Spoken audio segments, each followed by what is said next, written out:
கிறிஸ்துவிலே மிகவும் பிரியமானவர்களே, 13/6/2024 உங்களை சந்திப்பதிலே மகிழ்ச்சி அடைகிறேன். வாருங்கள் ஒரு நிமிடம் நாம் ஜெபிப்போம். அன்பு தகப்பனே, இன்றைக்கும் என்னுடைய பாதுகாப்புக்காய் ஜெபிக்கும்படி என் தேவனுடைய சமூகத்தில் வருகிறேன். என் தேவனுடைய நன்மையும் கிருபையும் விடுதலையும் ஆசீர்வாதம் என்னுடைய வாழ்க்கையில் இருக்கும்படி ஜெபிக்கிறேன். எல்லா பொல்லாப்பு நாசமோச வலைக்கு விலைக்கு வர நீங்க பாதுகாத்துக் கொள்ளுங்க. என் தேவனுடைய அன்பின் கரம் இவரோடு இந்த அர்த்தத்தை செய்யட்டோம்ப்பா. இயேசு கிறிஸ்து சிந்தின பரிசுத்த ரத்தத்தை இவர் மீதும் ஒரு குடும்பத்தின் மீதும் செய்கிற சகல காரியத்தின் மீது பூசுகிறேன். ஆகவே இந்த நாள் முழுவதும் மகிமையின் ஆசீர்வாதம் இவரோடு இன்று செயல்படும்படி நீர் செய்தருளும்படி ஜெபிக்கிறேன். கிருபை உண்டே இவருடைய வாழ்க்கையிலிருந்து நிறைவை தரும்படியாக நீர் செய்தருளும்படியாக ஜெபிக்கிறேன்ப்பா.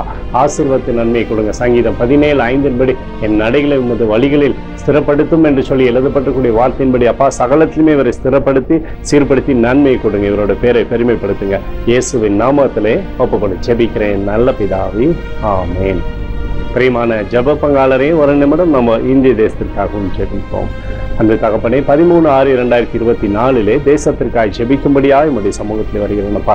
தேசத்திலே நன்மையும் கிருபையும் பின்தொடரும்படியாக நீர் செய்தருளும்படியாக ஜெபிக்கிறேனப்பா. சேதமோ துன்பமோ துயரமோ தேசத்தை அணுகாதபடி நீர் வேலி அடைங்கப்பா.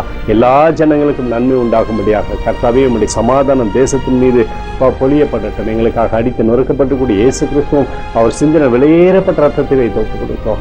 அத்தோடு இந்திய தேசத்தில் எழுப்புதலை தரும்படியாக ஜெபிக்கிறேன். எழுப்புதலை தருவீராக, எழுப்புதலை தருவீராக, எழுப்புதலை தருவீராக.